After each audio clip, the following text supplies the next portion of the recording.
All right, so unfortunately, I think I have to do this Zoom for the lecture today. I'm recording this lecture right now. So far we have been doing one-dimensional steady state problems, and then we will change it as we proceed in the semester. The first thing we're gonna change is to increase the one-dimensional to two-dimensional. And then later on, we will change from steady state to non-steady state. But this lecture is about the two-dimensional steady state conduction. So a few lectures ago at the beginning, when we introduced the conduction, we use a equation to show the heat transfer or heat conduction rate is dependent on the conduction coefficient and then the cross-section area and then the temperature gradient. Because the direction of the heat transfer is opposite to the temperature gradient, so there is a minus sign here. The minus sign only means the direction is opposite to the temperature gradient. And then we have done a lot of problems or questions about the one-dimensional conduction. And now if we remember at that time, the governing equation for the one-dimensional steady state equation is this guy. The second derivative with respect to temperature, with respect to x, the direction that you care about, equal to 0. It equals to 0 because it is a steady state. And then this is derived from a unit volume that we used at that lecture. And then if it's three-dimensional, then we would have a second derivative with the temperature with respect to not only x, but also y and z. All of them summation together equal to 0 because it's a steady state.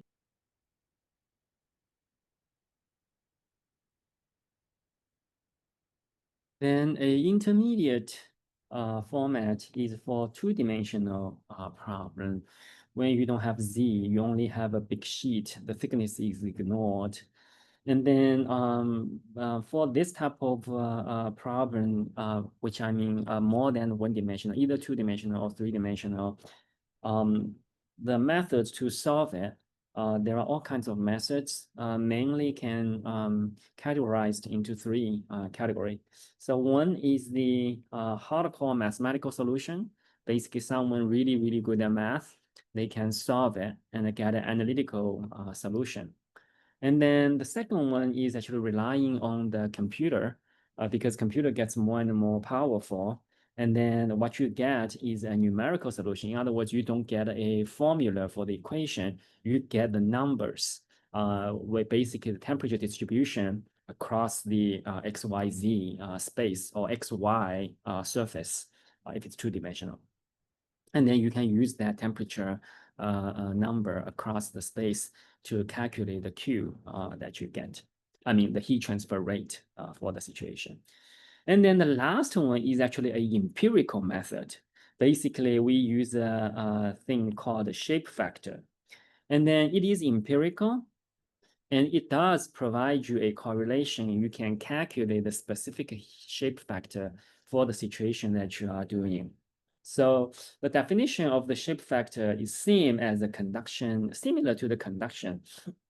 So if we are interested in knowing the heat transfer between 2 points, 2 locations, A and B, then the heat transfer rate would equals to, first of all, the conduction coefficient, and then temperature difference between the first location and the second location. And again, don't swap those because you are talking about the heat transfer from first location to the second location. So the temperature should be the first location temperature minus the second location temperature.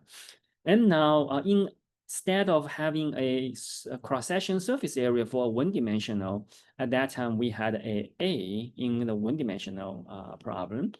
But here, instead of A, we actually have a shape factor S to take care of everything, the geometry, the size, everything.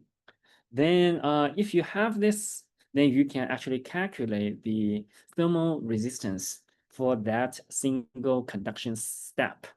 Whether it's 2D or 3D, it doesn't really matter. In fact, 1D is okay too, but 1D it's overkill. You don't have to use this.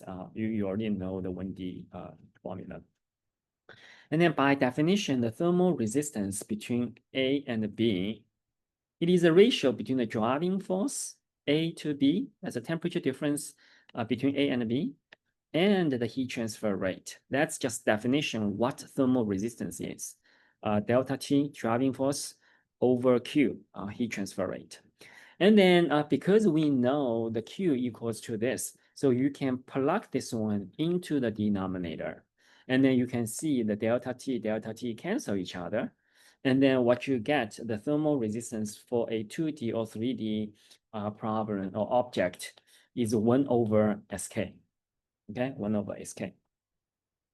And then the simplest case, if we still want to see how the 1D look like, then if we have a one-dimensional problem where we have a flat plate, the left surface and the right surface are huge, really, really big. And then the only temperature difference is between the left and the right. There's no other gradient in other directions. So it is a single direction in X direction, no Y, no Z in this problem. And then if that's the case, then we know the Q heat transfer rate by definition is the conduction coefficient times the cross-section area and then times the temperature gradient. The temperature gradient here is delta T over the thickness, right? So that's why the Q looks like that. So if we do have a one-dimensional problem and we still want to see what the shape factor for one-dimensional is, as you can see, this is a heat transfer rate from the equation here. And you can see the shape factor by definition, because shape factor is defined as something between the heat transfer rate and the K and the delta T. So, and then in this formula, K is here, delta T here. The only thing left for S is A over L.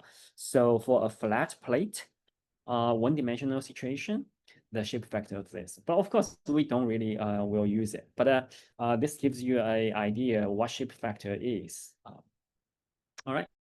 So the textbook has tables to show different geometry and then the corresponding shape factor. So for example, there are different cases, case 1 all the way to case 15. And then the case 1 here, it says it is a isothermal sphere buried in a semi-infinite media. So basically this is a sphere.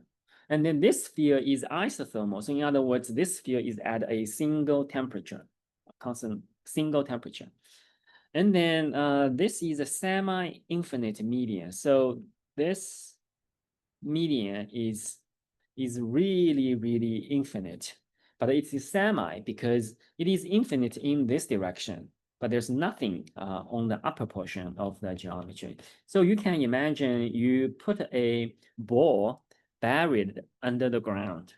So that will become the situation. And then for this specific situation, the shape factor for the heat transfer from T1 to T2 is calculated using this. And then, of course, for each parameter here, the D is the diameter of the ball. You have to look at the diagram, the picture, and you'll see what it is. And then the Z is this distance, the distance between how deep this ball you buried under the ground. And then this is case 1. And then, of course, this is a picture that you have to read this description to know this is a sphere. And then if you look at case 4, you have 2 objects here. And then actually these 2 objects are actually cylinders. So you can imagine it is 2 pipes buried underground or under the floor or in the wall. So that will be the case. And then the heat transfer is between the T1, the first pipe, to the second pipe. So it is the shape factor between these 2 pipe objects. And then in order to calculate that, you use this equation to calculate it. And then in terms of D1, D2, it is also labeled D2 is the diameter of the second pipe, D1 is the diameter of the first pipe, and then W is the distance between these two pipes. So in theory, if you have this table, and you will have this table in all exams that I provide, you don't have to memorize anything. The table will provide you what parameter you should use, what parameter each means, and then you can calculate that. All right. So we're gonna use one example problem to use to practice this shape factor. And of course, as you can see, case 1, 2, 3, 4, 5, 7 at the left side, and then 15 on the right side. There are all kinds of situations that you deal with. You have to use the correct case based on the problem that you are solving. So, all right. So the example problem here says, a metal electrical wire has a diameter of 5 millimeter. So this is a electrical wire. The diameter is 5 millimeter. And then it is coated with an insulator with a diameter of 25 millimeter, right? 25 millimeter. And then the coefficient of the conduction for this coating, for this coater is 0.35 SI units. And then, however, due to a poor control in the manufacturing process, this wire is not at the center of the coating. In other words, the coating was not uniform, and the wire is off the center by 5 millimeter. So the center of the coating is here, and then the center of the wire is here, and then this distance will be 5 millimeter. In other words, the wire is off the center of the coating by 5 millimeter. Okay, and then the question asks us, oh, the convection coefficient outside of the coater is 15. The problem asks us, what is the percentage difference in the heat transfer rate between this off-center wire versus a ideal concentric wire? So for those of you who don't remember, a few lectures ago at the beginning, when we deal with cylindrical coordinate, we actually had an example problem where the electrical wire is at the center of the coating. And then at that time, you will use the cylindrical coordinate to calculate the resistance across the thickness of this coating. And then this time, the question asks us to compare this non-ideal case with the ideal case. So this is the ideal case, and then this is the non-ideal case, or the real case due to the manufacturing variability. All right.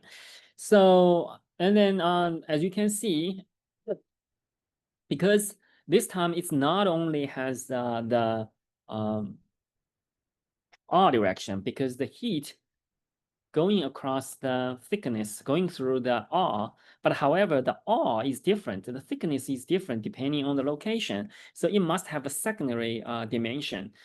In this case, the secondary dimension, you don't have to do that. I mean, you will never be tested. The secondary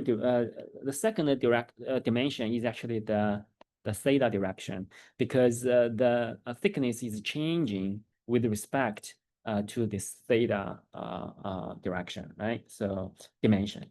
And then, however, you don't have to do that as long as you know, oh, this is not an ideal one-dimensional problem. And then you know that you need to use something to deal with the the two-dimensional problem. Then you dig out for the table for the shape factors. And then, of course, you can look around these things and to see which one you are dealing with. And then apparently the case 7 deals exactly what we are talking about. The coater is here, but the metal wire is off center. And then I copy this one to the next page so we can have the formula right next to us. Right next to us. Okay, so the calculation I would do is the Q in the non-ideal And of course, you can put whatever subscript you want, non-ideal. That will be a two-dimensional problem. And then me myself put all these explanations. That will be the K times the shape factor, and then the times the temperature difference. And then the temperature difference will be the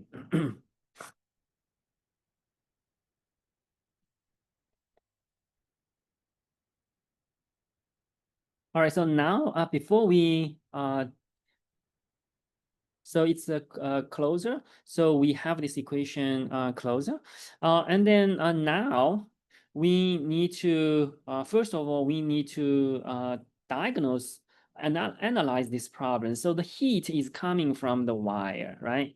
And then it will need to go across the insulator and then go leaving from the insulator to the air.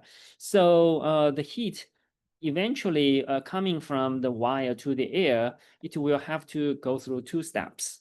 And then if I say this is a wire, and then this is the temperature of a wire, and then far, far, far away, it is the air, and then the temperature of the air. And we know this heat transfer will go across these two steps. The first step and then the second step. And then the first step is to go across the solid coater. So this is by conduction. And then the second step is coming from the surface of the coater solid surface to the fluid. And then this is by convection. And then for each step, we will have a resistance for these. And if I want to ask you, what is this temperature will be the surface of the outer surface of the coater. So basically the temperature on this surface. Okay, and then as you can see, there are two steps. So the Q of this case, non-ideal case, that will be the difference of the driving force. So the difference of the temperature from all the way left to all the way to the right. This is again is because the heat transfer in the first step is same as the heat transfer on the second step. If it is not the same, you cannot do this. Okay, so right now it is same, so we can do this right now. So I can just say the Ty minus all the way to the right, T air. And then I would add these two resistors together, so which is the conduction resistance plus the convection resistance. And then I'm gonna calculate the conduction resistance first. The conduction resistance, it is a two-dimensional problem, and I'm gonna use the shape factor. So if you don't know what the resistance is, you can say it is the delta T over Q, that's by definition. And then for this conduction step, which is only the conduction step, that will be the SK and then the delta T of whatever it is. This is only to derive the definition. And then the the driving force is delta T. And then the Q is SK delta T. So you cross this out. So the conduction resistance for the two-dimensional conduction is 1 over SK. I just derived this because in case people don't remember this conduction resistance for the two-dimensional problem, SK, right? So SK here, then we need to calculate the SK. The K is given 0.35, and we need to calculate the S. S is based on this formula, so I'm gonna just put here. So S, I'm gonna just copy, that is 2 pi L.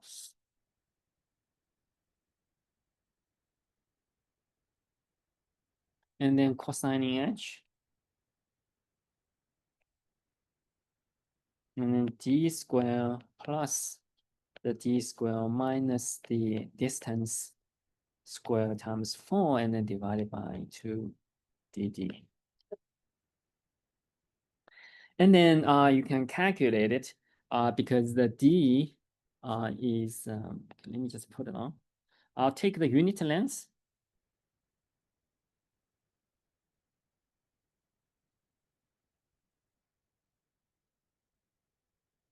the L equals to 1.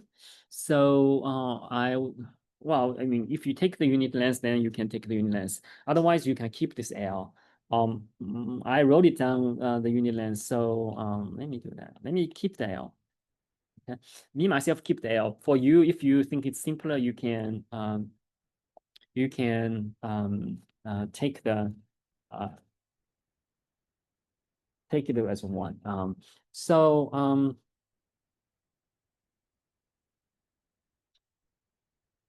the 2 pi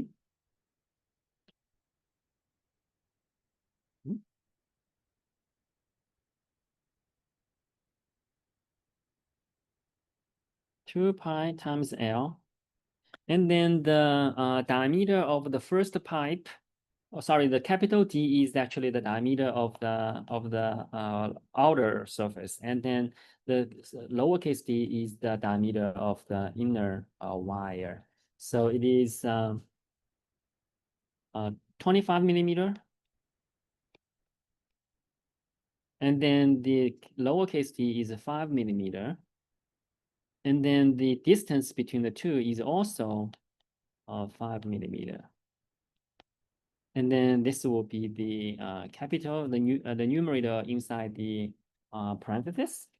And then the denominator is 2 times the capital D and then the lowercase d. And then you have cosine h minus 1. Minus 1 is actually the inverse function of the cosine h. Hopefully your calculator knows how to do that. I believe most of the students knows. I mean, most of the students have a calculator to do that. But it would be quite hard if you want to do it yourself. Me myself just use a calculator to be here, and then this whole thing. Okay. This small parenthesis here. This small parenthesis here is 2.4. So now you basically take the R conduction. That will be 1 over SK. And then S will be cosine H 2.4. Flip the denominator goes to the numerator because S in the denominator. And then 2 pi L in the denominator. And then the K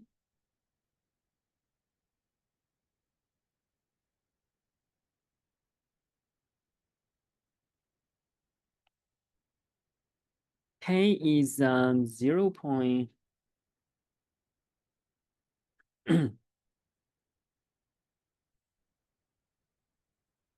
K is 0.35. 0.35. And then this actually is mature. I don't have.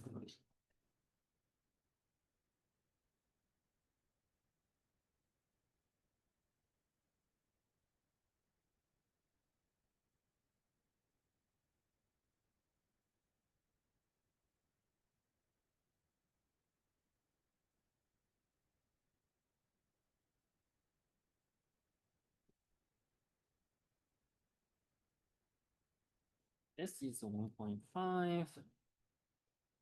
Sine H minus 1 of 2.4 is actually 1.5.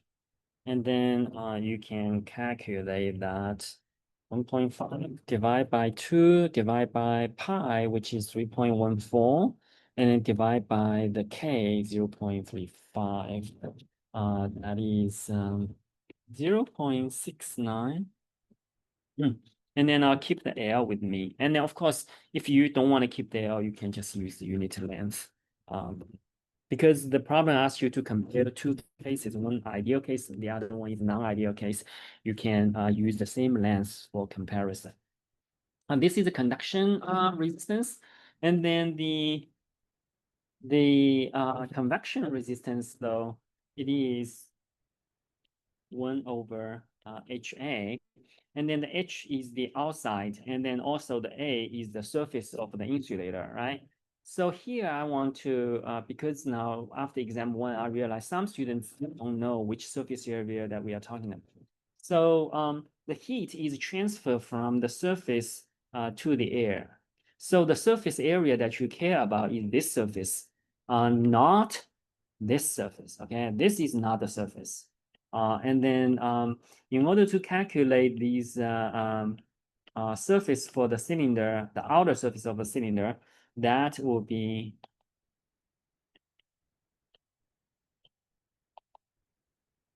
pi times the diameter, outer diameter times the length.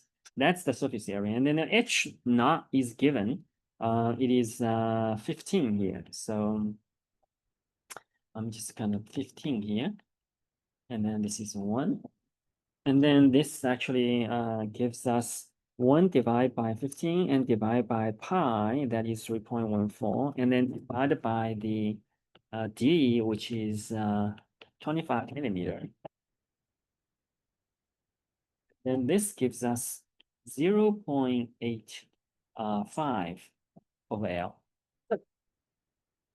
So, so as you can see, the total resistance of the thermal circuit that we have here, this is the thermal circuit. The total resistance of this one will be, or I can say the Q would be, I just copy from this equation. The denominator would be total resistance.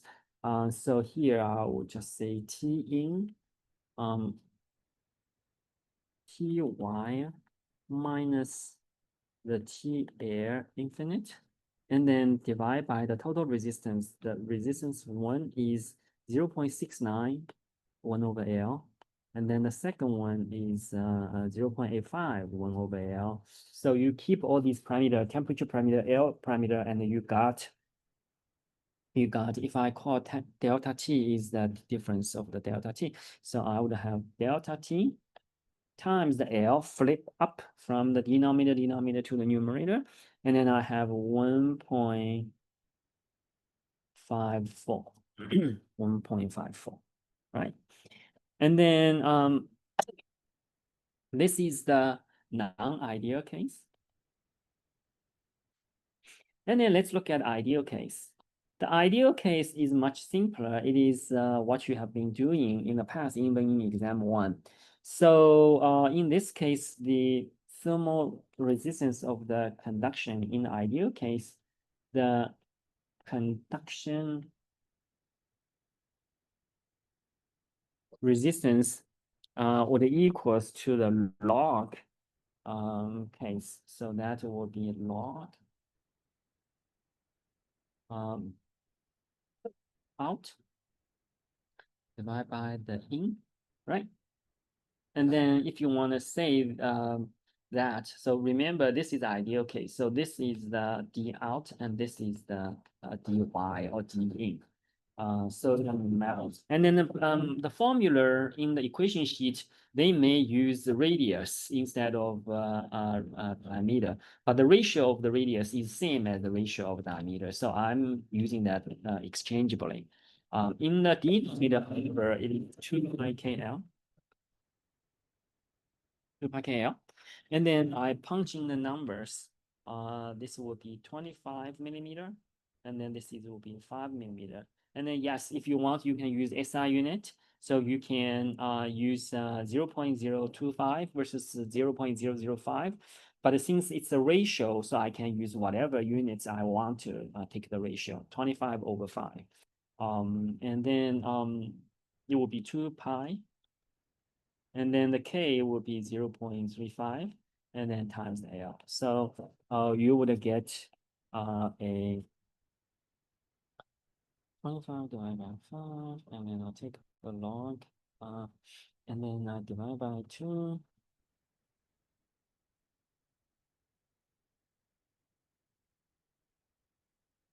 2.73. And then the other one, the conduction of, the resistance the other one, the thermal resistance of the convection is still the same. It doesn't change because H versus A. A is the outer cylindrical surface. So it is still the same, 0.85 over L. That's what it is here. And then as you can see, this total resistance. So the Q ideal case will be the delta T over the total resistance, which now is 0.373, and then plus 0.85, 1 over L. And then the L can flip up. That will be delta T multiplied by L. And then the denominator is actually 1.58. 0.58. And then the difference between the two is very small. So the non-ideal case is 1 over 1.54. The other one is 1.58. So the difference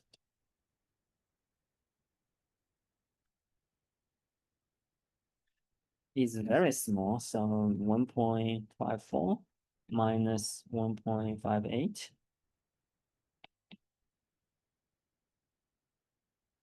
And then divide by 1.58. So basically, with respect to the ideal case, that actually only give us 3% differences. So if you have some manufacturing variability, if this is the maximum variation you have, the off-center 5 millimeter, then you don't have to worry too much about the heat dissipation of the wire or catching a fire on the electrical wire. Any questions, you can email me or talk to me offline. And then before we end this class, I introduced another problem. This problem actually from the textbook. So this problem is more brain twisting. Some students who are interested, please take a look. And then some students thinks it's already overwhelming here. Then you may be able to skip. Here, the question from the textbook says, please determine the heat transfer rate between two identical particles. Actually, usually it's two identical or dirt or airborne particles.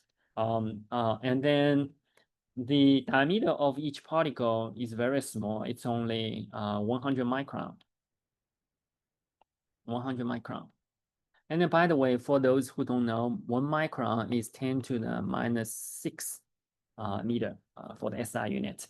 And the temperature here, it's very symmetrical. The left one is slightly higher than the right one.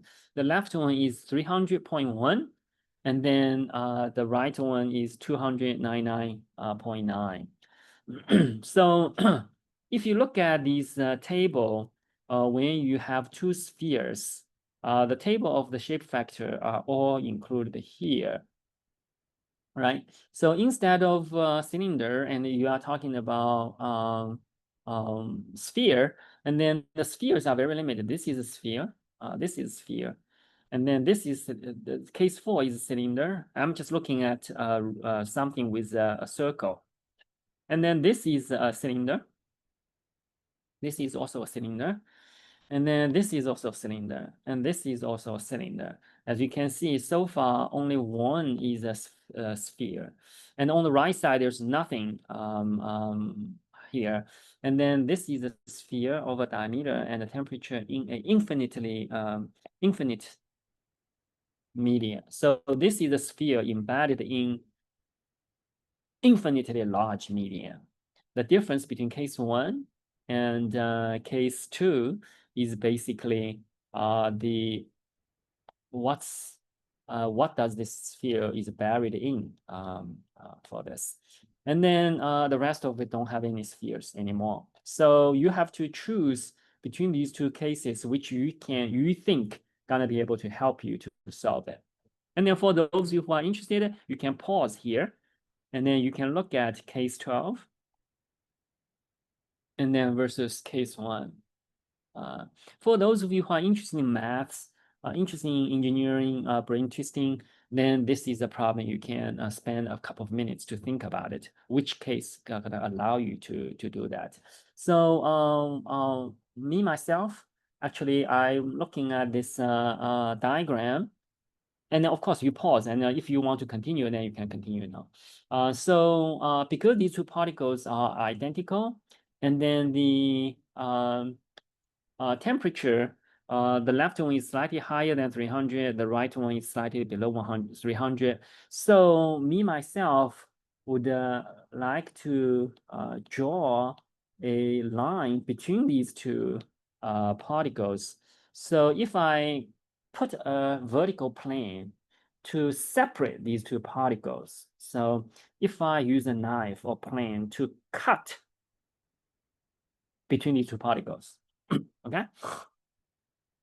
If I cut between these two particles, what temperature do you think this black line is? Because the left one is exactly same as the right one in terms of the shape, geometry, size, whatever. So the middle plane temperature must be exactly the middle point between these two temperatures. And of course, this problem is giving student or give people a hint, because they set up the temperature of T1 and T2 almost at 300, exactly 0.1 below, 0.1 above.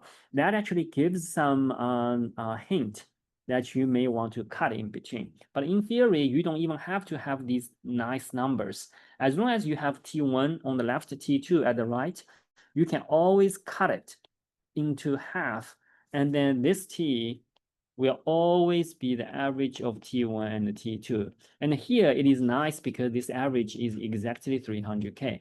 But if it is not 300K, you still be able to do it. Okay.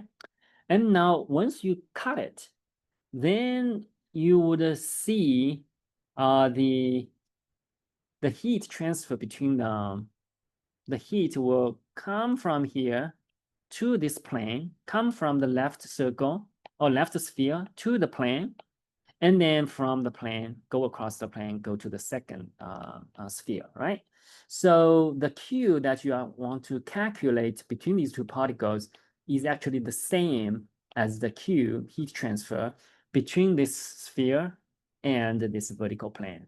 So now I hope this is become for those of you who enjoy these type of mathematics problems, then you can see this is almost identical, same as you have a sphere and a infinitely large surface here, which is your cutting plane that you put.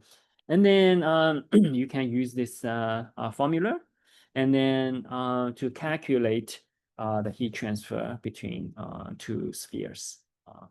But okay, anyway, so I'm not doing the number crunching or things, but this is just give you a flavor. I'm not testing you at all for this, but only for those who enjoys a bit challenging for mathematics or thinking process, then this hopefully you enjoy it.